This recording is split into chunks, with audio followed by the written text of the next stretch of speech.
Hey everybody, this is John from MTG Nexus, back with some more Modern Burn this week. Doing London Mulligan rule with John Whetstone's list from the last video that we played from the Classic. This is being recorded on Saturday the 6th. This would have been the Classic from the 30th of June. A list that did fairly well for him over the weekend with a bunch of Hogak and Phoenix lists in the field he was playing. This list is featuring 4 copies of Sunbaked Canyon, 4 copies of Inspiring Vantage. Beyond that, list is pretty much a bunch of 4 ofs, 4 Goblin God, 4 Swiftspear, 4 Eidolon, and the 4 O's with everything else, Gear the Critic, Stern Blaze, all the good stuff. Sideboard would obviously very lean heavily towards beating up on or competing with Hogak Vine. And we'll see how the deck does in the London Mulligan roll. So, we're on the play, which is awesome. Something I didn't see a whole lot yesterday when I was recording with Phoenix. Good hand, no reason to mulligan. So,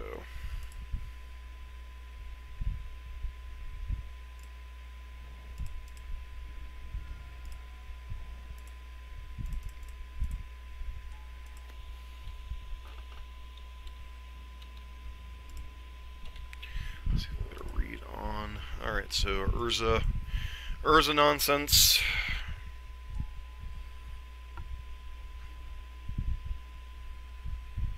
Target themselves.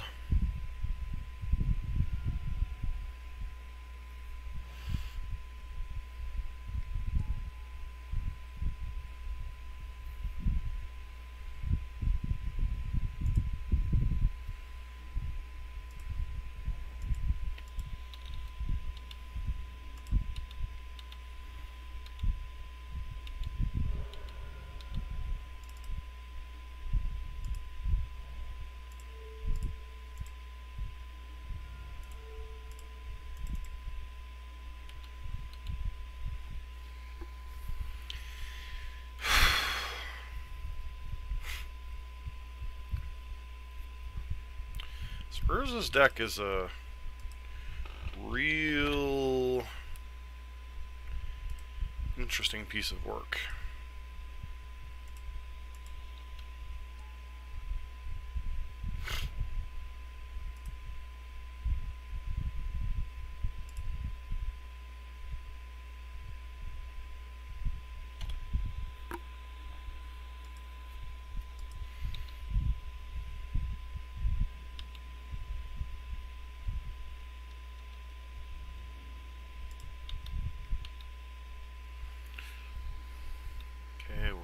We're not going to have enough to whir for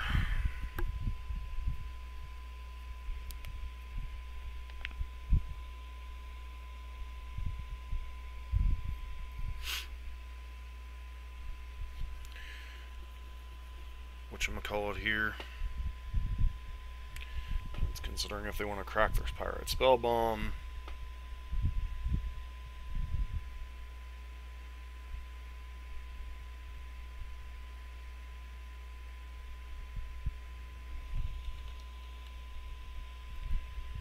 Just gonna take the damage, huh? Alright. What you got here? Okay, 1, 2, 3, 4, 5, 6. So they get to whir for 3 here?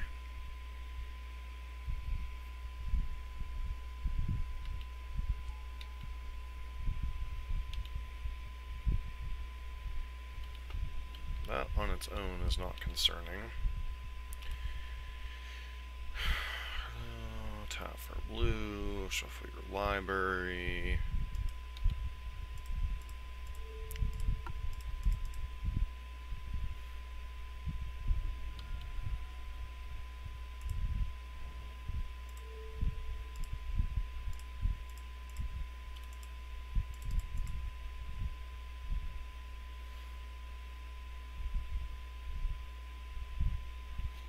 Alright, so we got game 1, which was kind of important. So they could be bringing in, so we're up against Sofak.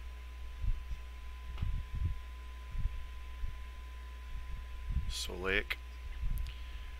No shown deck lists currently. So they're Thopter Sword, Tezzeret Agent of Boros.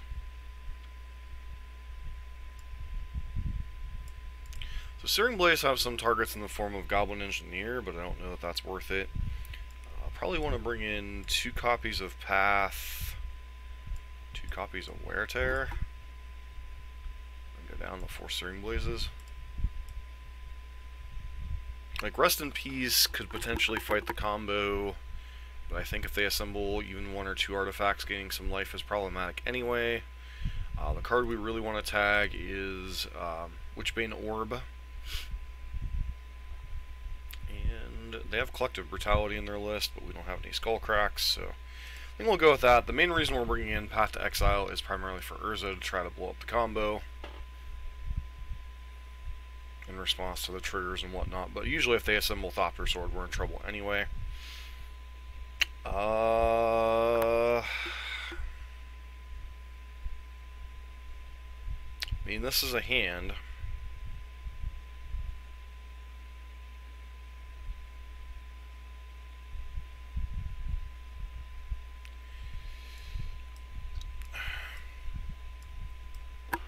People commenting, I keep loose hands. So, if there's a basically a 3-card hand that can beat a deck like this, it's usually this, so I'm going to roll with it. Mainly because I want to see how effective Eidolon is in the matchup, but this hand's certainly sketchy. So, targets themselves. In case they have a fetch, sure.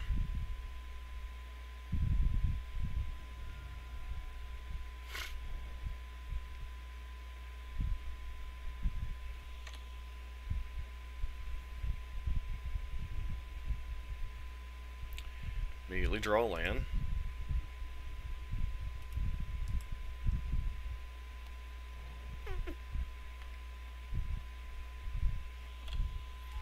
So I hit the skip button through my turn, yay.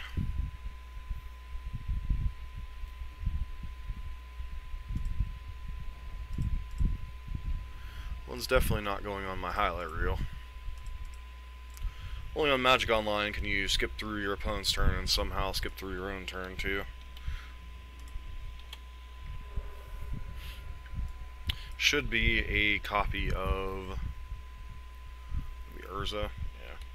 Probably wouldn't have won this game anyway, but now it's going to be supremely difficult.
It's going to hurt a lot.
Not sure what they'd be worrying for here.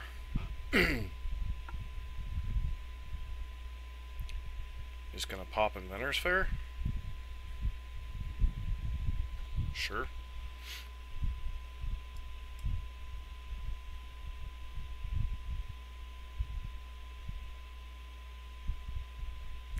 Probably go grab Witchbane Orb. Pyrite Spellbomb. Okay.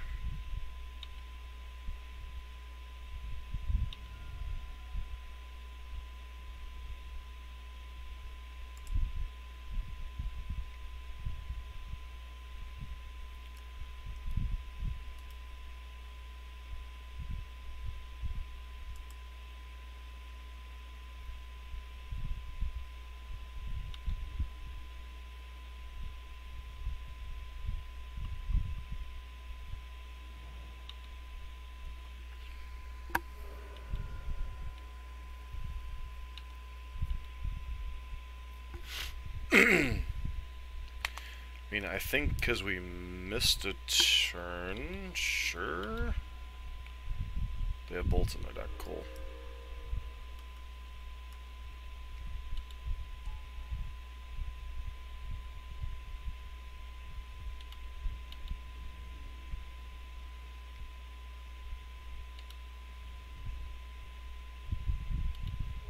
Puts us to 1.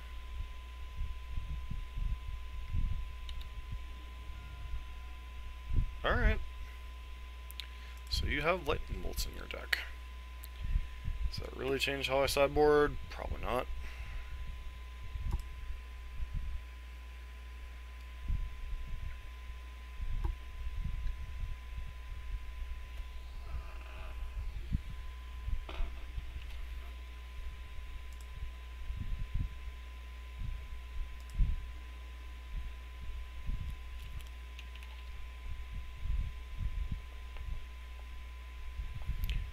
I guess we have to keep this hand. It's not great.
Sure.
Kind of sucks to do that, but at the same time...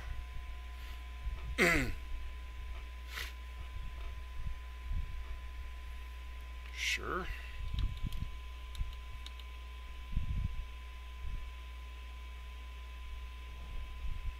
Alright, another land is annoying.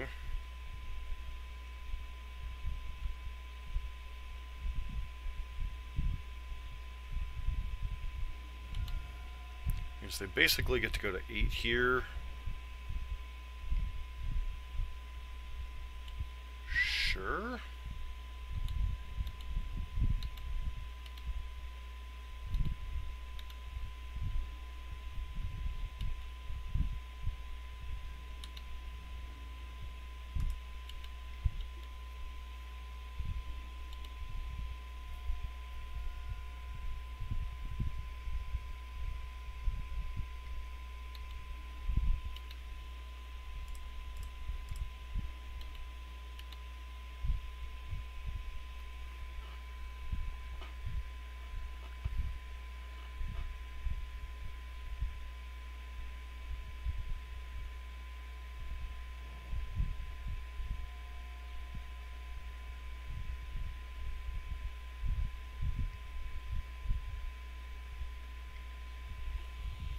Yeah.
Okay, wearing for 2, get you what?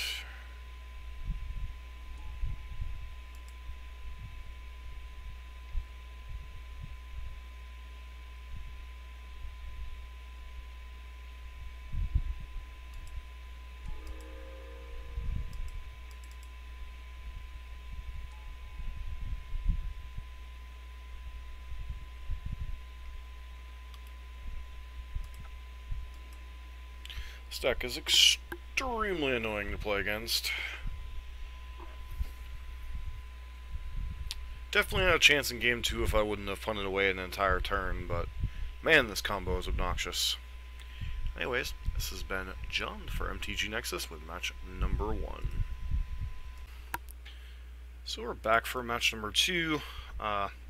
First match against Urza Grixis, or whatever people want to call it. That deck, yeah, in some ways I definitely threw away game 1. Game 2 was game 2 I threw away. Game 1 was a very lackluster hand. Another one of those 4-land Mulligan kind of hands. I mean, we keep this one, but it's a little rough.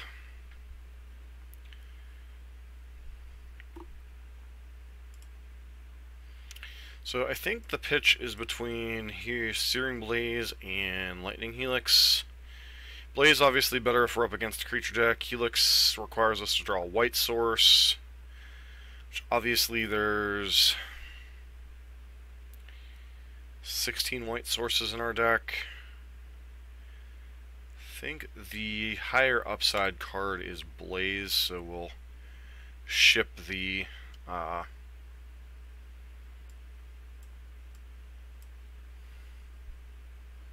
Helix for now.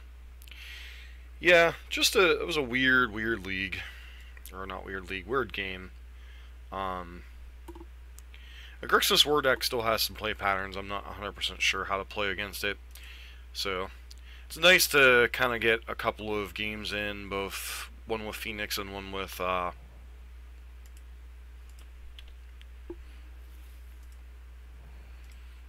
this is fine if we happen to draw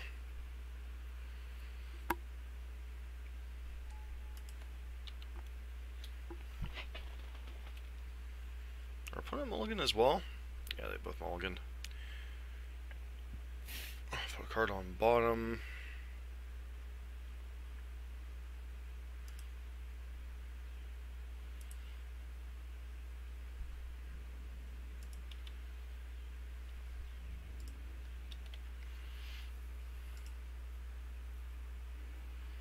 Alright, so it looks like, is it Phoenix? We have a bolt here. Nope.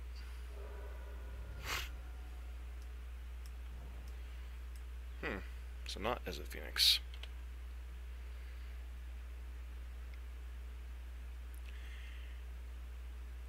Oh, good old Spirits.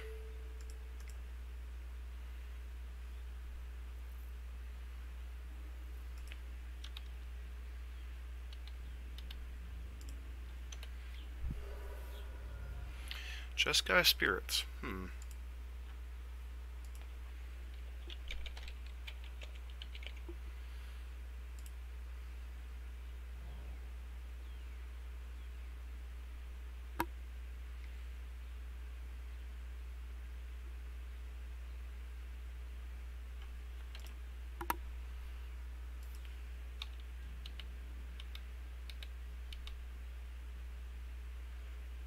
Another Rattle Chains.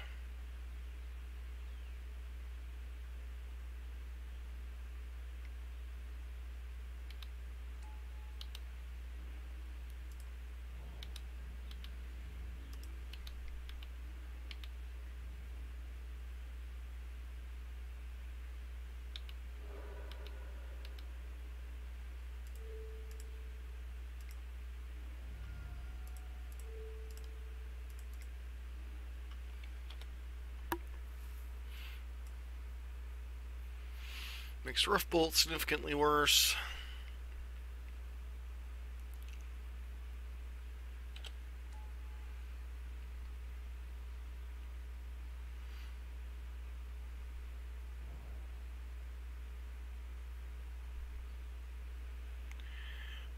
Give me another land deck, please.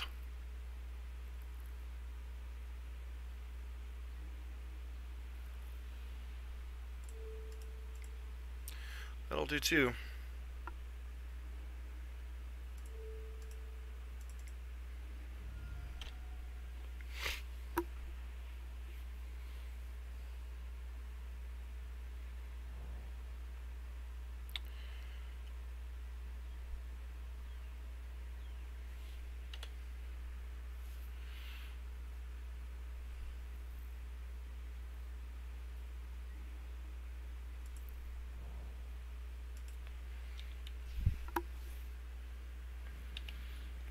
kind of play the instant speed game here.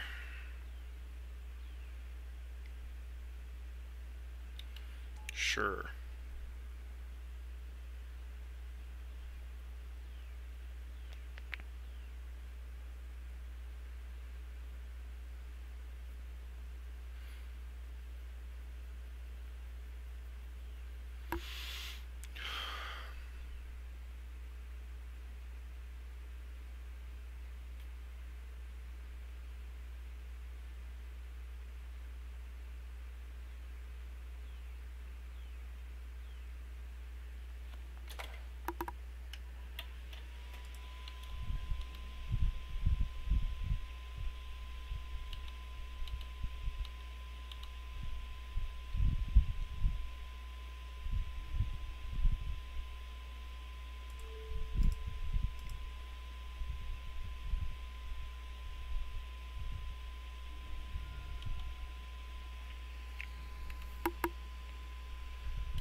This the old, we want to be able to play Teferi plus Spellcaller in the same turn?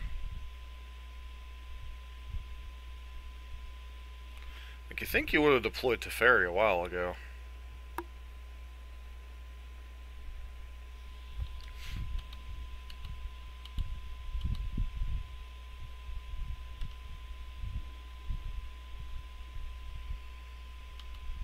It's Rift Bolts, man.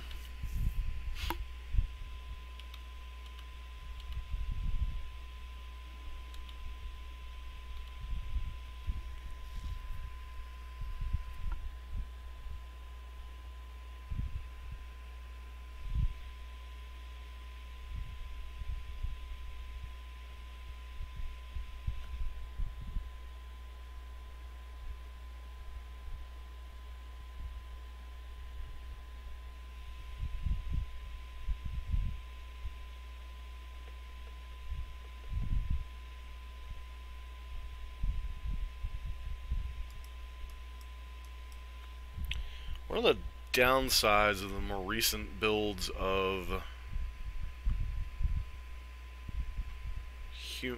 Burn in particular is the fact that it's not quite as good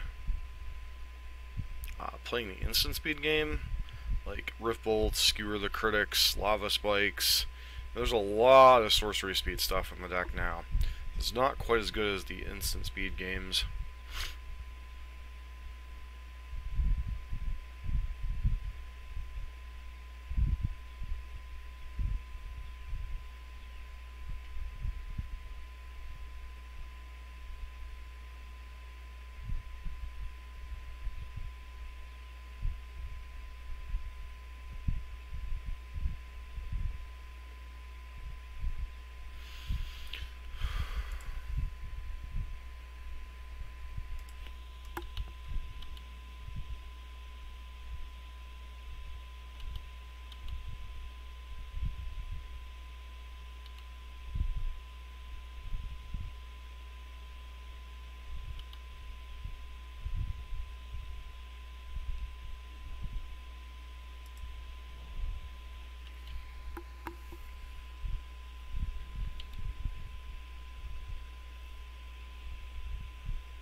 Like, I'm pretty much counting on them to have a Spellcaller here. If they're smart, they'd actually sacrifice the Selfless Spirit, but they're obviously not going to want to do that, so do this.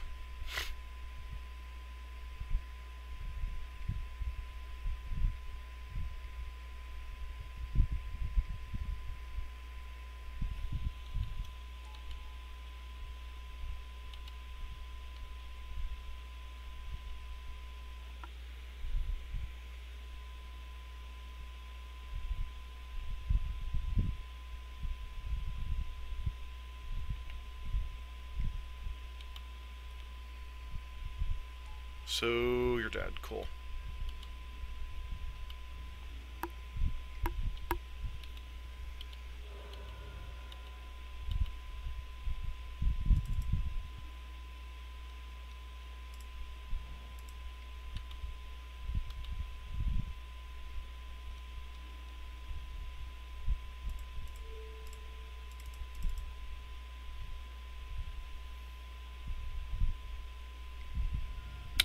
Lightning Helix.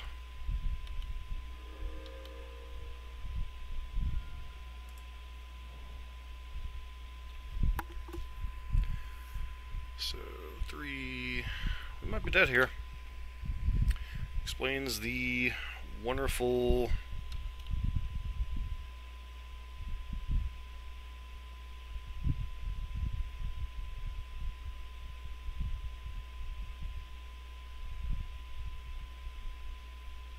red splash. About the only reason you would run red.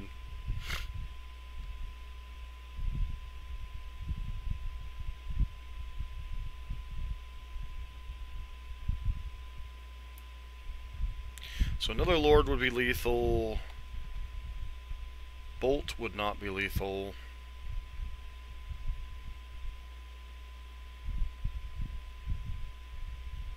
I suspect by their play pattern that they don't have another Queller, or at least they didn't before the current draw step. Looking for help, it looks like.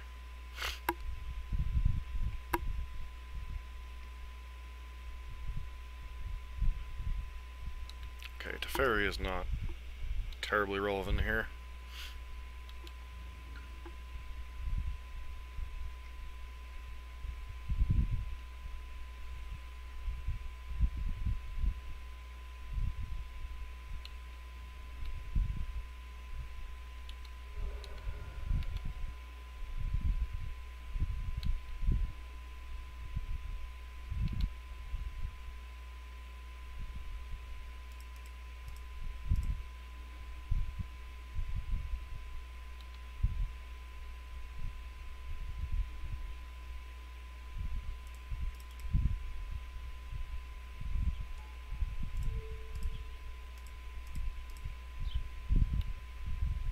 Another Queller.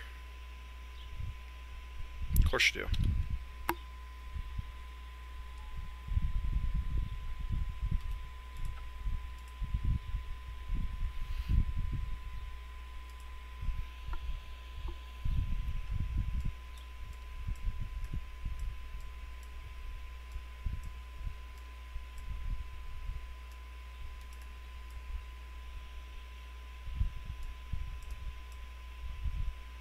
Boarding like that, Eidolons need to go out because it's an Aether Vial matchup.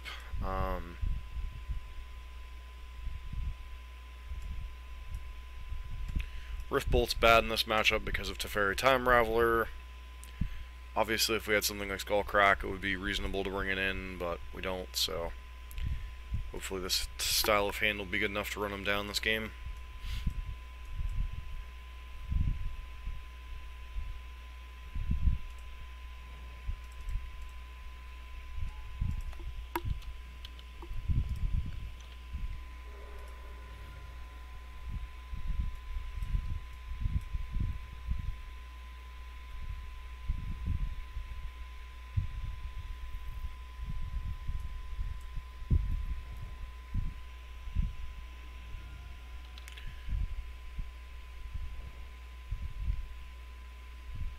Sure.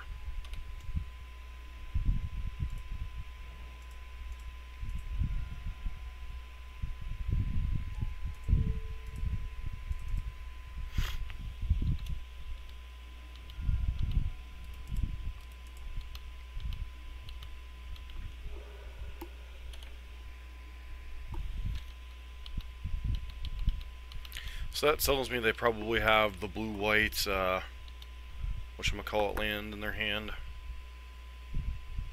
Fast land.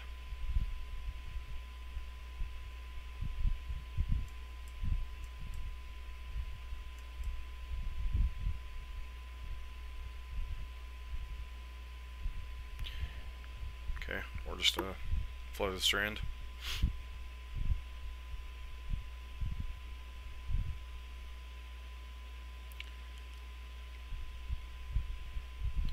Sure.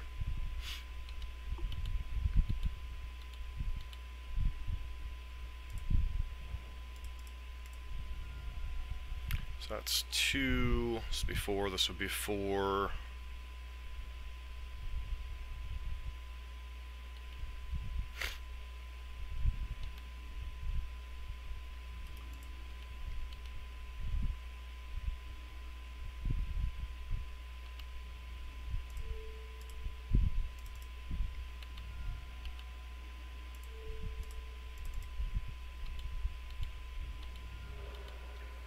Turn 3 kill. Sometimes it's the kind of draws you gotta have in this format. Still don't think there's any reason to change. Riftbolt's still potential liability against a deck with a bunch of sounds perfectly reasonable as well.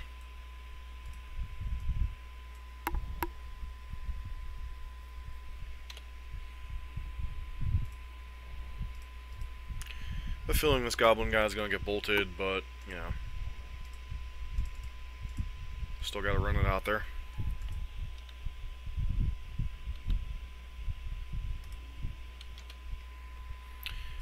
Goodbye, goblin god. We barely knew you. Kira's going to be annoying.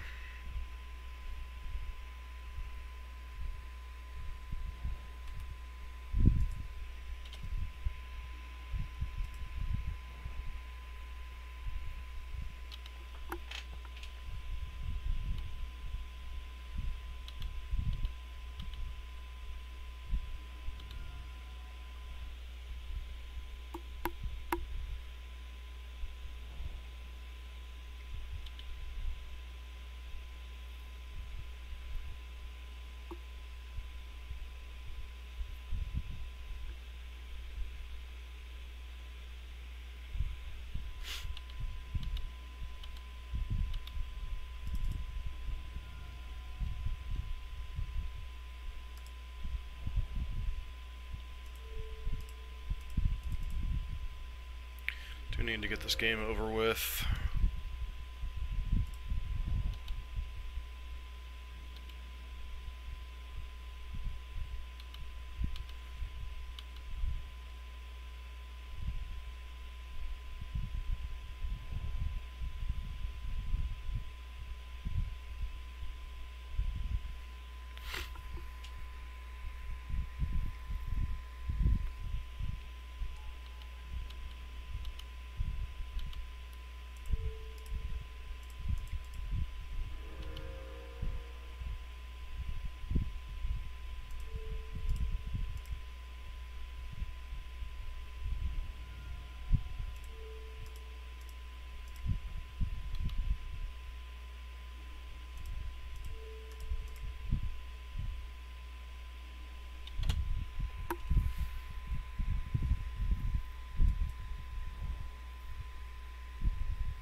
Burned too many resources killing that Kira. Mausoleum Wanderer, sure.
where the lack of the fetch lands in the deck can hurt.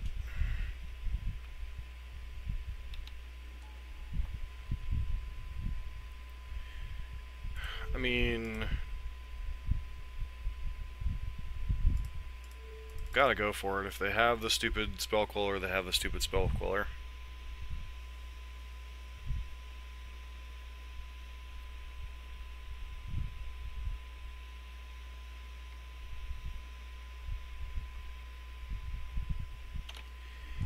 Yep.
We're dead to a lot of things here. We're dead to a 2-mana creature. We're dead to a 3-mana creature.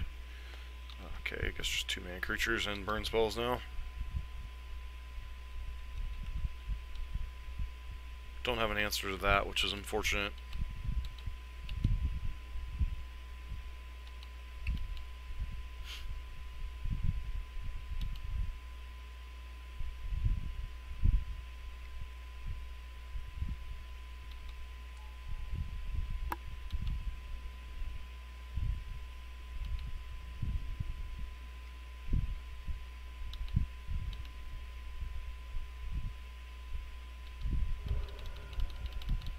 You have the burn spell.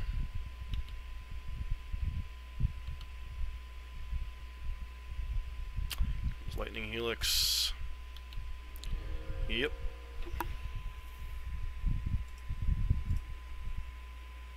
Alright, not enough to the best start here. Down 0-2 so far in this league. This has been John for MTG Nexus. We'll be back here in a bit with match number 3. Hey everybody, we're back for match number 3. Off to a little bit of a rough start here.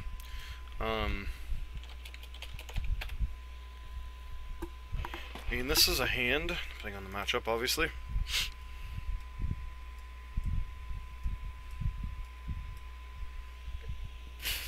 Excuse me. That Spirits matchup was a little bizarre because of the red element of our opponent's deck. Basically, Azorius Spirit splashing Lightning Helix and Lightning Bolt. Alright, sure, Tron. Hopefully no turn 3 Worm Coil Engine.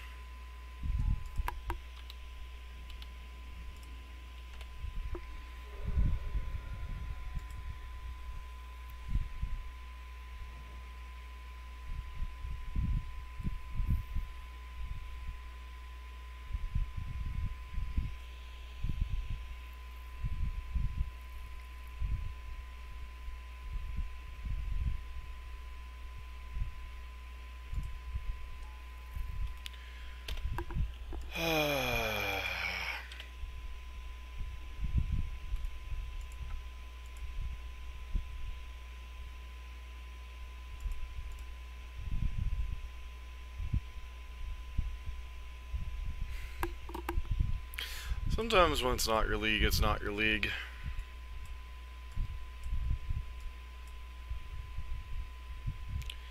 These Searing Blazes out of our deck. Get an Eidolon out of our deck.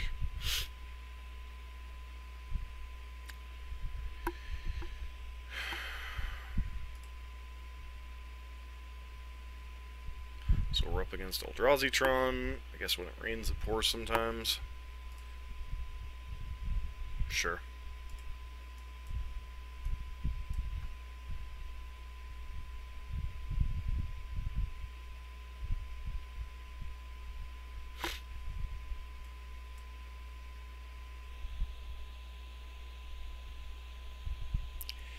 I mean, that hand was perfectly reasonable against E-Tron, but, you know, turn 2 Chalice, it's a thing.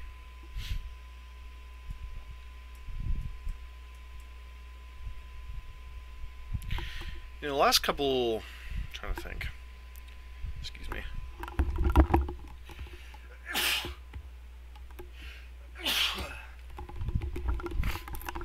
Last couple leagues have been very bizarre, both with Burn and with Is It Phoenix? We've been playing against like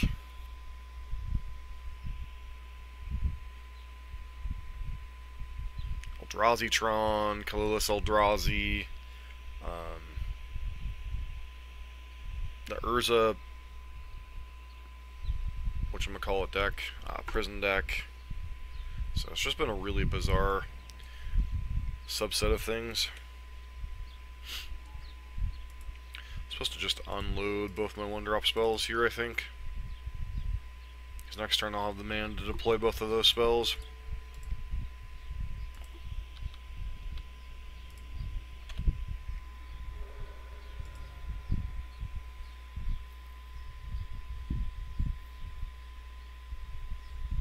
Six damage, 4.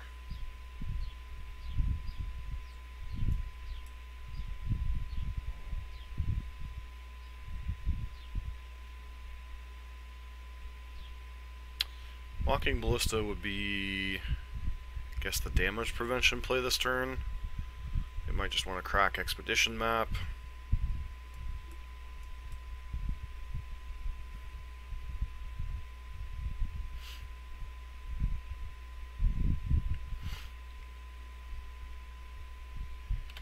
It's also a thing.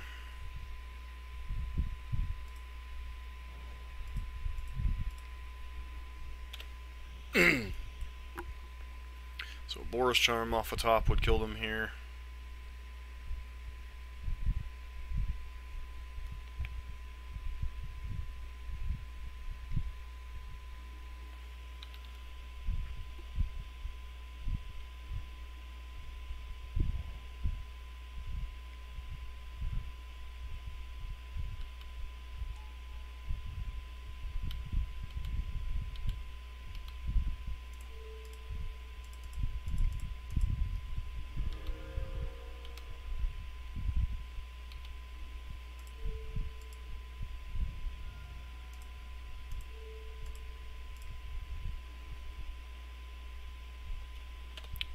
Any reason to deploy that land this turn.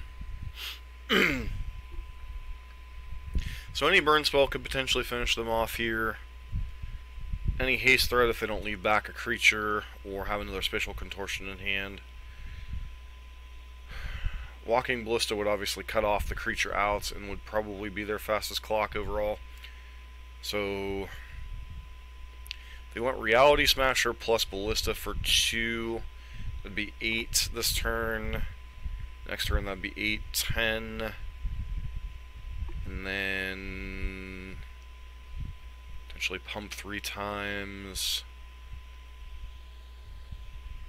So we should have 2 more draw steps most likely. Just trying to do the fastest math here. Feels like a Ballista for 4.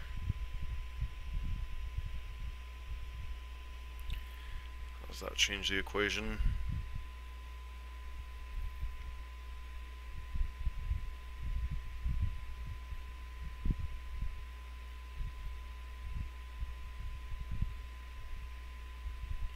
So that means next turn...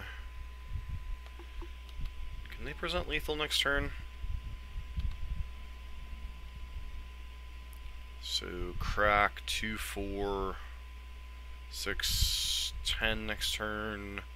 Pump it twice, 6 up to 6, hit 6, deal 6. I don't think they can kill us next turn.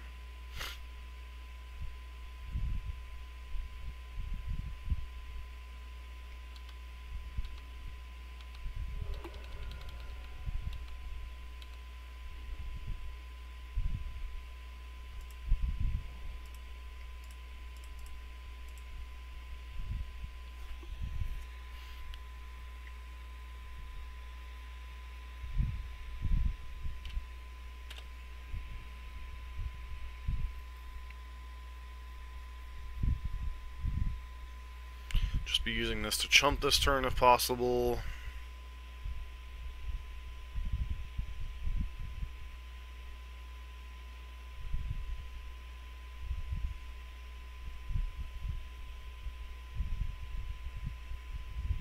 This represents 8 damage right now. If they had Reality Smasher, so 2, 4, 6, 10. Pump once, so 5 damage. It's like another large walking ballista. Ugin the Ineffable. Okay.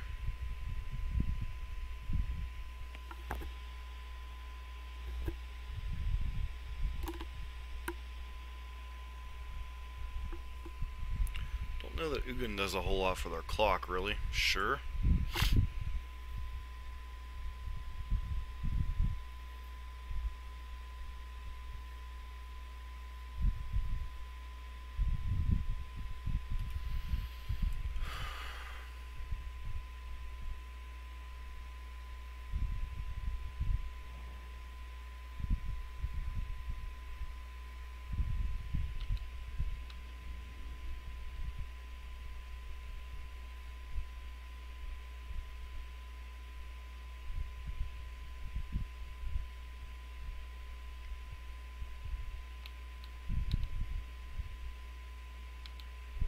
I don't understand why they're attacking with Matter Shaper, but whatevs.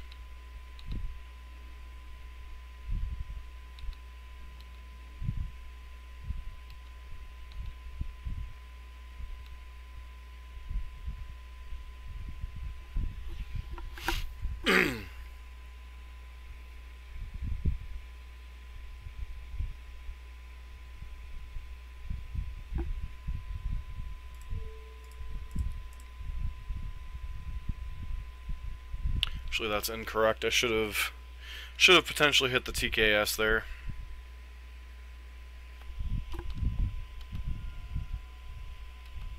Although, to be fair, there's a lot of sorceries in our deck that we could have drawn that would be kind of blank there.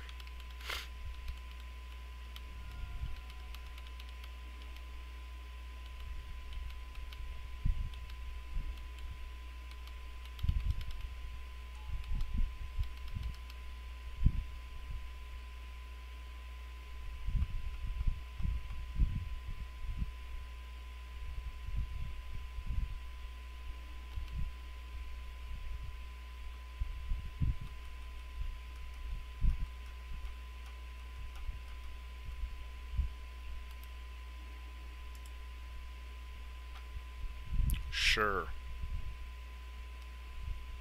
Not sure why you'd go get Scavenger Grounds of all lands, but okay.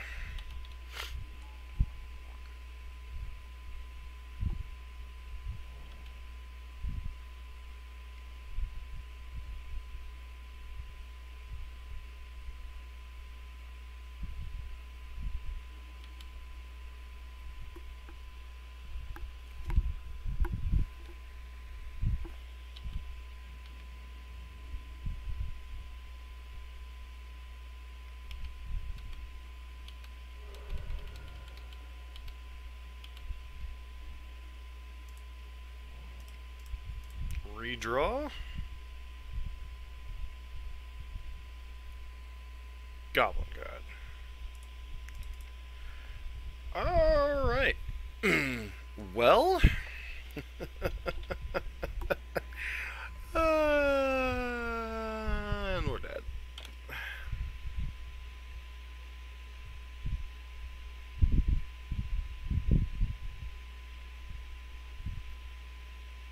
Presuming our opponent sees the line. I mean, yeah, there we go.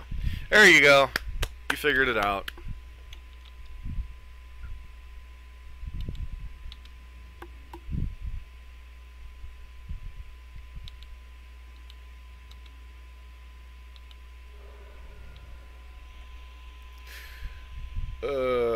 Some leagues, man. Some leagues.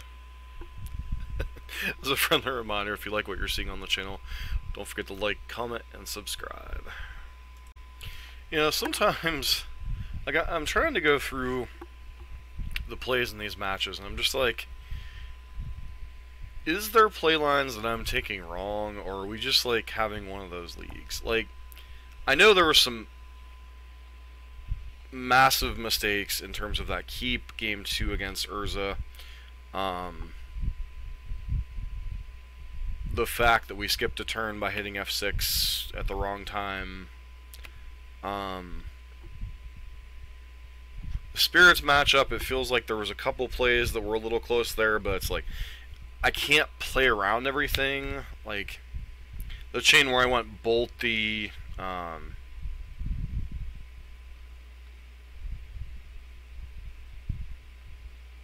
Drog Skull Captain, try to skewer the critics, the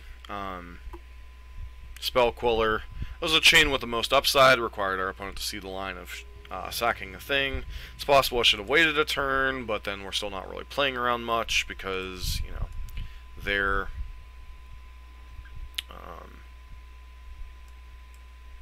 yeah, his hand's atrocious.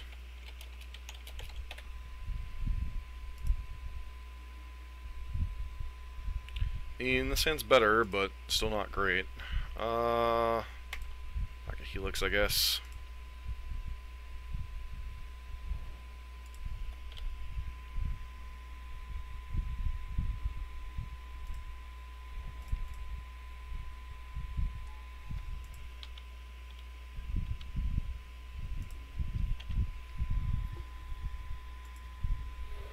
Jund confirmed.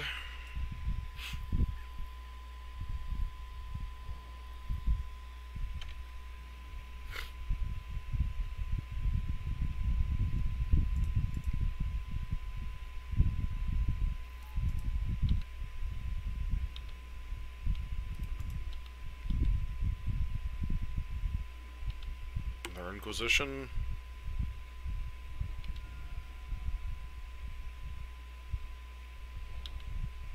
We have Bolt and Fatal Push. Just Abrupt Decay. I hope this is Assassin's Trophy. Alright, that was nice of our opponent to give us another land.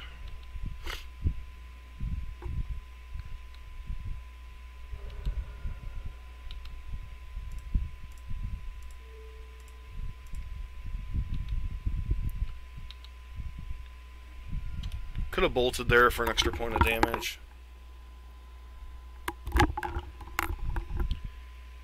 Okay, so Tarmogoyf. Seasoned Pyromancer. Okay, command. Discards a card. So I guess we get rid of that one.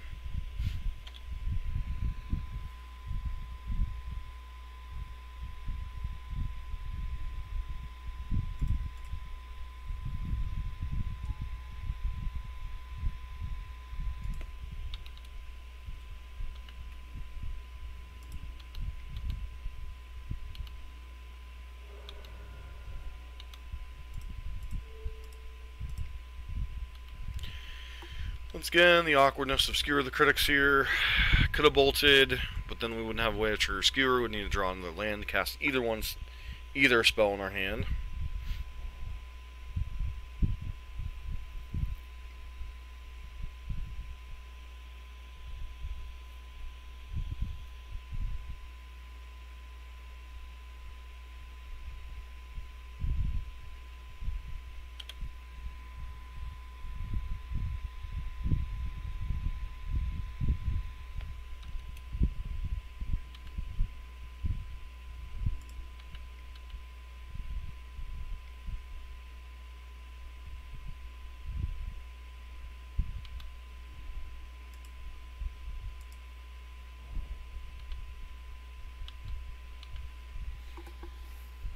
Still no white sources. So any land in our deck's gonna turn on the Boros charm.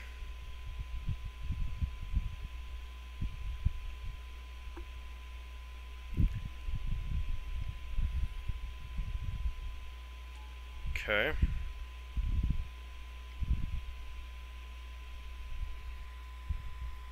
It's currently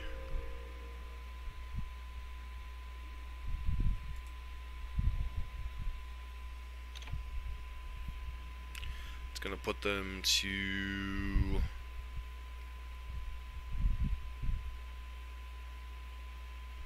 yeah.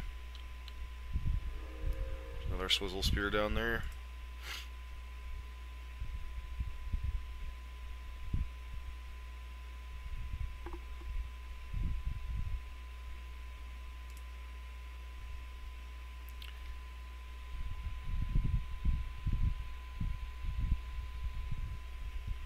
I'm gonna guess their hand's like Liliana Inquisition.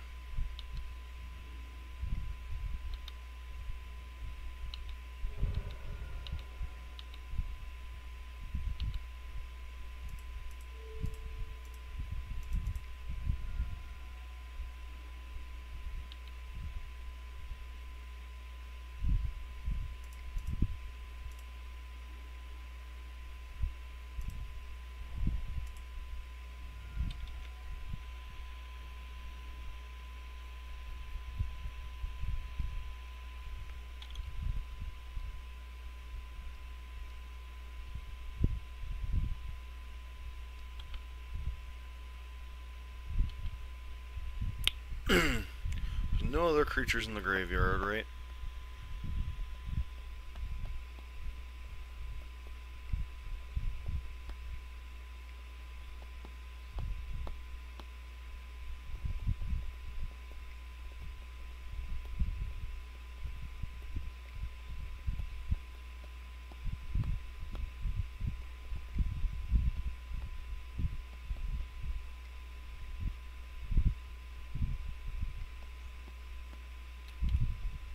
Sure.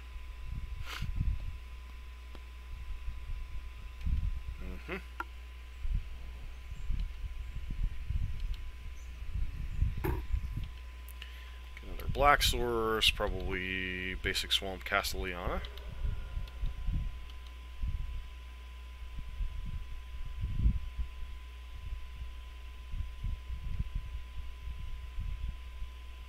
Sure, excuses whatever.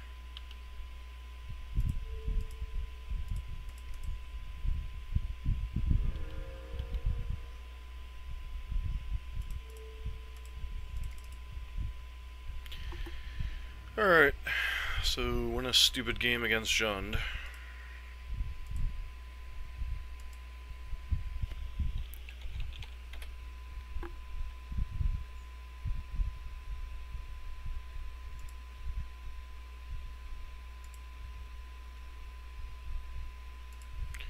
John Whetstone.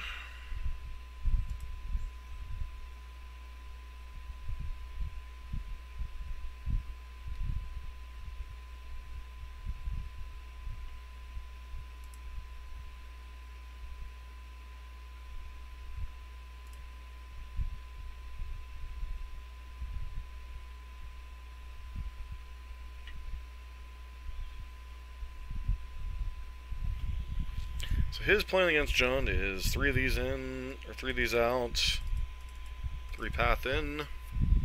Seems reasonable. He's in Searing Blaze, which I find interesting.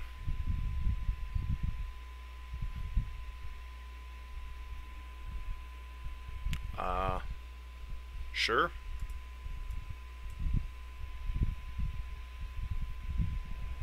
One of those one-landers people like to complain to me about. Or one of those one land. Wowzers. Okay.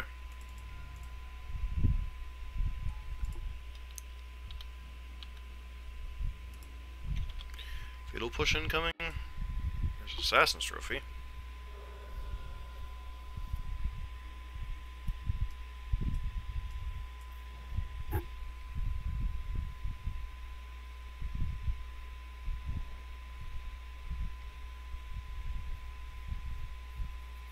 Sure.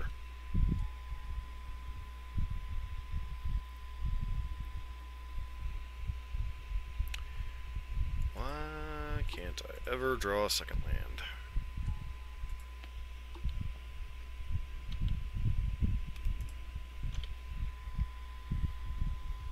Oh, there's running 6.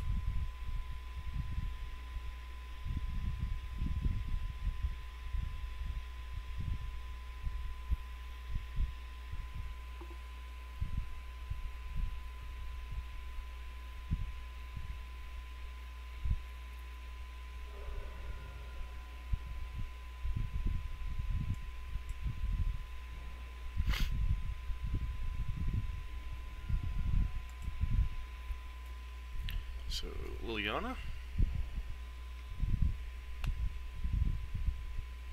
Scavenging Ooze.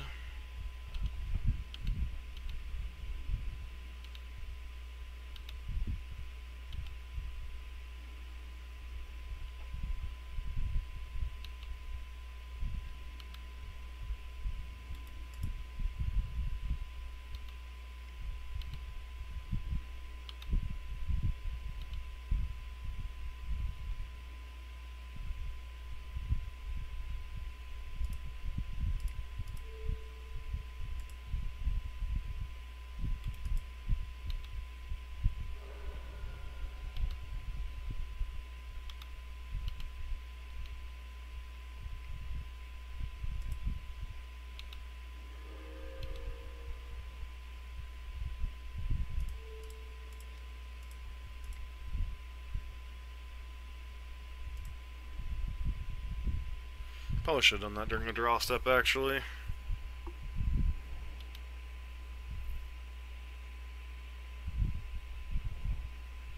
Okay, Bloodbraid Elf into stuff.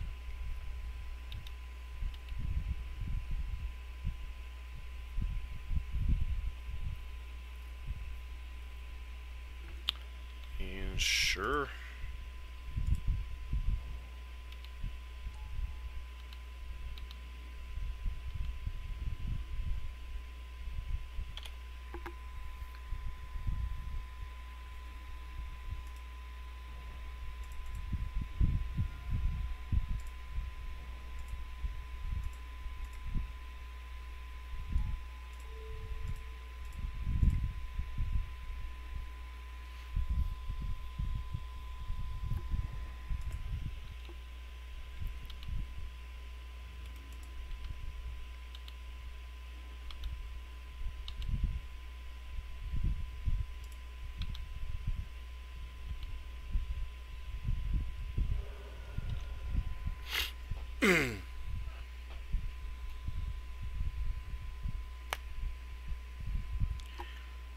I got nothing. This league has been bizarre.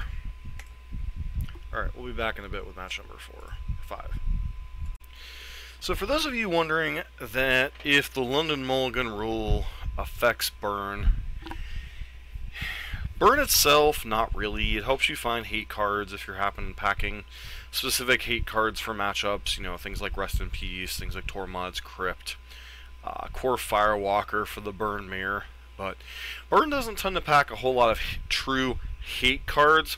Burn's one big advantage is that a lot of its deck is homogeneous. Does the same thing. Deals damage to the opponent. Has a haste creature. Does a creature that does damage. With things like Eidolon. So, decks like this, decks like Arclight Phoenix, generally don't benefit a ton from changes in Mulligan rules. Their strength is their consistency. They're not a deck that benefits tremendously from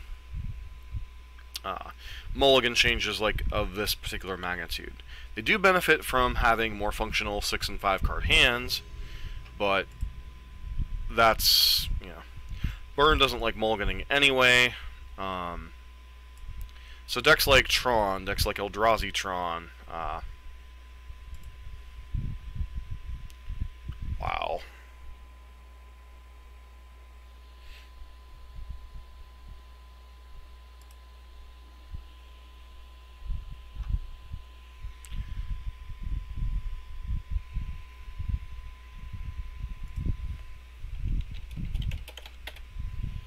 So keep this, I guess. Put those 2 on the bottom.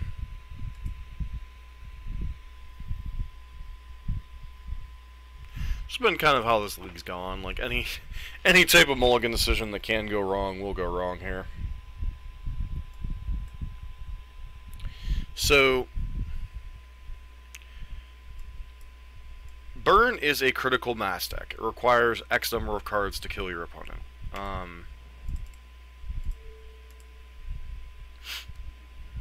Decks like Tron, decks like Bridgevine, decks like Dredge, you know, they need particular cards to be relevant.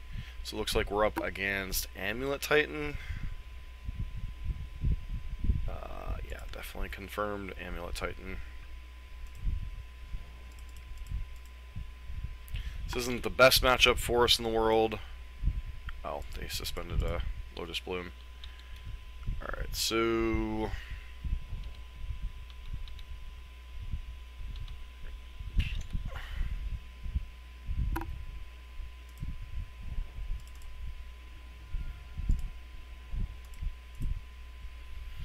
right now we're trying to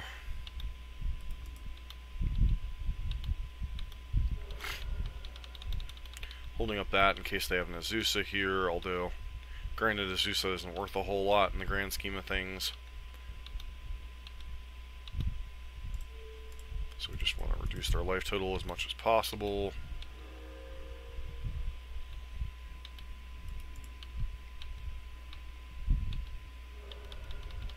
This puts them to 4.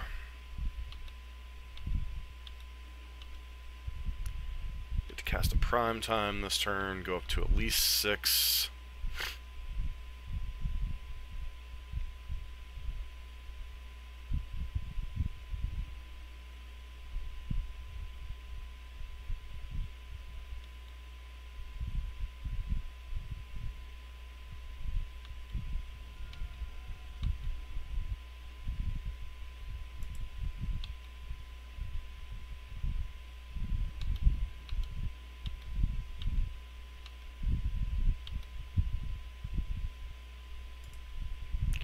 And lose the game. Alright, so good old Amulet Titan.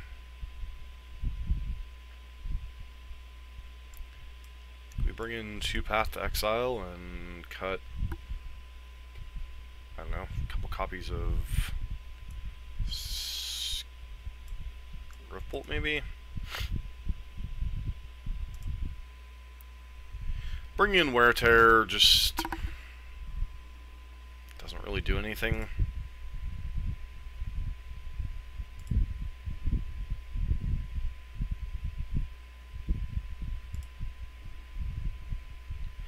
Sure.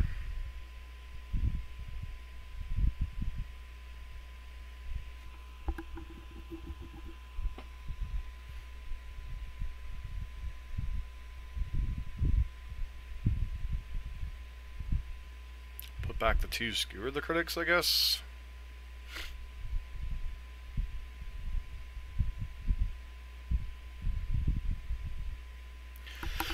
This has just been one of those leagues that Burn has sometimes.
All you need is lands. Lands are all you need.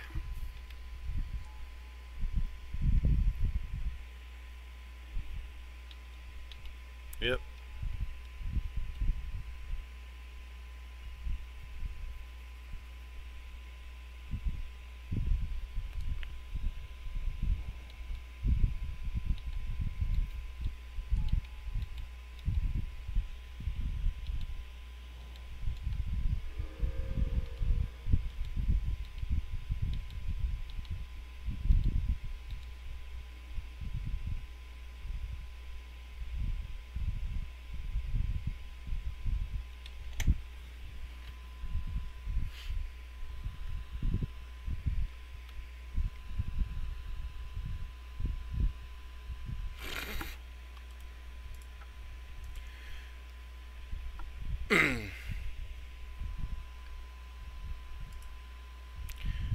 Alright, so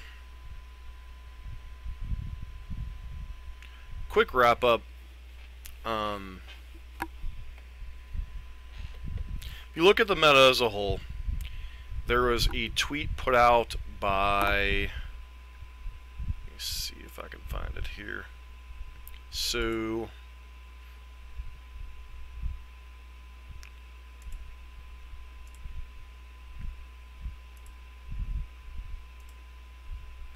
this was a tweet put out by Red Bull and shared by the Magic Esports Twitter thing. So Burn was 6.8% of the meta. This was like a 250 some person tournament that capped out with opportunities for the Red Bull Magic thing. Bridgevine, obviously a huge portion of the tournament. This is the deck that everybody's keeping an eye on. Blue-White Control has kind of risen to fight both Izzet Phoenix and Bridgevine. Mono Red Prowess, which is basically the newest iteration of Mono Red Phoenix. Some copies have copies of Arclight Phoenix. Some copies are just like a Go Nuts Prowess deck, which we might do a video on soon. Izzet Phoenix and Burn, obviously. Humans counteracts a good portion of this meta, other than Bridgevine. I'm not sure how that matchup goes. Eldrazi, another deck kind of on the uptick with London Mulligan going into play. Devoted combo, in fact, Affinity. So the meta is definitely shifting. I don't know if that's a positive. I don't know if it's just specifically because of Bridgevine. But the meta has definitely warped since printing of War of the Spark, the printing of Modern Horizons, and the printing of War of the London Mulligan rule going into effect eventually. Obviously, two of the decks I play, well, three of the decks I play are three of the top 5 decks at a big event. Well, big value event. But Bridgevine and Blue-White Control. A lot of people think Bridgevine's going to get a ban on Monday. We will find out. Part of me thinks that Wizards will ban Bridge from Below or Hogok, or possibly even something drastic like Faithless Looting. And part of me thinks that absolutely nothing's getting banned, and Wizards thinks everything's fine and dandy, and we'll see if the meta can adapt. But Burn, like, we went 1-4, but we hit a couple of bad matchups, which hadn't seen the light of day in a while, in Eldrazi Tron, and which we've been seeing more of a little bit lately, and then Amulet Titan, which is, admittedly, a lot of the Amulet Titan players think the deck's not in a good position right now, but that's a bad matchup for Burn. They're another deck that benefits from the London Mulligan rule. We had a lot of, like, 4, 5, 6 land draws, a lot of, like, no land draws. So this was one of those leagues where, yeah, I made a few mistakes in the opening match. That certainly didn't help. We probably had a chance to win that second game against Urza Thopter Sword, but the rest of the league, man, there's 1 or 2 play lines against Spirits I might have been able to take differently, but I don't think we were in good position there. And there was a whole lot of mulliganing, just bad hands. 4 landers, 5 landers, no landers. Like, that's just what you sign up for with Burn sometimes. I mean, this isn't a deck that has cantrips to smooth this out like Izzet Phoenix. This isn't a deck like humans that can operate with like one land Ether Vial. I mean, I don't know. It was just a weird league overall, but we were due for one. Burn's been performing quite well in most of the recent videos. We've been going 3-2 in a bunch of them, and then 1-4-1 in there somewhere. So, I mean, we were kind of due for a bad league, but still kind of frustrating sometimes. Anywho, as far as the meta, I don't think that if something from Bridgevine gets banned, the meta is going to open up quite a bit, although I think Izzet Phoenix and Blue-White Control are going to end up being the two top dogs for now. If Bridgevine gets banned. Beyond that, really can't gauge much until the Monday ban list is popped out. London Mulligan rule, we really couldn't gather a lot of data because we had a lot of like very polarized hands. We had a turn 3 kill in this league. We beat Jund, and then we got like smacked around by Eldrazi Tron. But even in game 2 against Eldrazi Tron, we had like 3 or 4 draws to kill them with a burn spell, and we drew like lands or creatures that didn't matter. So magic and variance happen. Sometimes it's frustrating. Anyways, this has been John from MTG Nexus. Don't forget to like, comment, subscribe, and to check out our Discord channel. Link is down below.